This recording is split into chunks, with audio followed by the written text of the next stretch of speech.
प्रियसे Alisha airport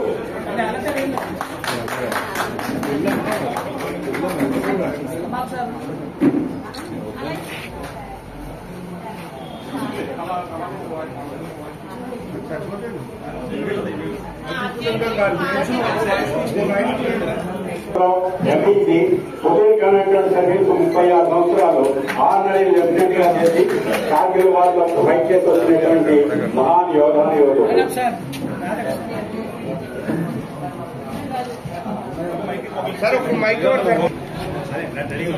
అందరికీ నమస్కారం. ఈ రోజు మాకు శుభదినం. ఎందుకంటే మేము కార్గిల్లో నేను నా ఫ్యామిలీని బాపట్లో ఉండగా నేను సూర్యలింగలో సాయిస్ పోస్టింగ్ లో ఉన్నప్పుడు నాకు రాత్రి కాల్ వచ్చింది.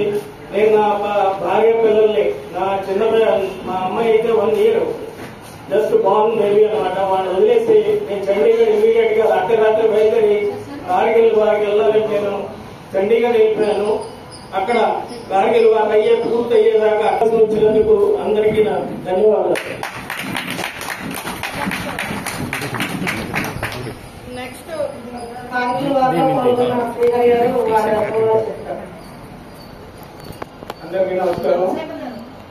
ఈ రోజు కార్గిల్ వారిని గుర్తుపెట్టుకుని అందులో పార్టిసిపేట్ చేసిన వాళ్ళని సన్మానించాలని అనుకోవడం ఒక బీజేపీ గవర్నమెంట్ లోనే సాధ్యమవుతుంది. అలాగే ఇందాక మేడం గారు ఆల్రెడీ చెప్పారు, ఈ ఊర్లో ప్రతి రాజకీయ నాయకులు కమ్యూనిటీ పరంగా వాటికి ఒక బిల్డింగ్ ఉంటుంది.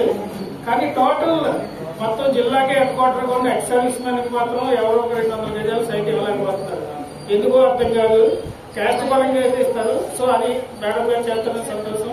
అలాగే ఇక్కడ కార్గిల్ వార్ అనేది ఒకటే ఫేమస్ అయింది కానీ దానికి 2 సంవత్సరాల తర్వాత 2001లో పార్లమెంట్ మీద అటాక్ జరిగిన తర్వాత కూడా ఈ టైప్ ఆఫ్ సిచ్యువేషన్ వచ్చిందంటే మీ ఎవరికి తెలియదు. ఎందుకంటే అది ఒక పర్టికులర్ ఏరియాలో అక్కడికి వెళ్ళలేదు. కానీ ఒక 6 months దానికోసం కూడా మేము ఫ్యామిలీ మెంబర్స్ ని అందరినీ వదిలి అంటే టైట్ షెడ్యూల్. అంతకుముందు 3 రోజులకు ఒకసారి డ్యూటీ వచ్చేది. ఇప్పుడు 6.5 కంటిన్యూ అలా చేసుకుంటూ దానికి కూడా ఆపరేషన్ పరాక్రమం అనే దానికి కూడా పార్టిసిపేట్ చేసాం. దానికి కూడా గర్విస్తున్నాం. ఇలాగే చాలా వరకు ఒక్కొక్కరికి మనం చూసుకుంటే ఛాతీ మీద ఒక 5-6 ఒక 20 సంవత్సరాల సర్వీస్ లో ఎంతో గర్వంగా చూసుకుంటూ నేను ఇప్పుడు ఎక్కడికి వెళ్ళినా కూడా దాన్ని నేను వేసుకుని వెళ్తాను. లైట్స్ క్లబ్ లో ఉన్నా, ఎల్ఐసి లో జాబ్ చేస్తున్నా, ఏ అవకాశం వచ్చినా కూడా. ఎందుకంటే అది ఒక్క సైడ్ కూడా మాత్రమే పొందగలరు. మిగిలితే ఎవరైనా ఏదైనా పొందగలరు కానీ డబ్బు ఇచ్చినా ఏ ఇచ్చినా కూడా రాంది ఇది మాత్రమే. సో వెరీ ప్రౌడ్ ఆఫ్ అందరూ కూడా చాలా ధన్యవాదాలు. ఈ సందర్భంగా ఇంకొక చిన్న అనౌన్స్మెంట్. ఇది ఆఫ్ ద రికార్డు. రేపు వచ్చే ఆదివారం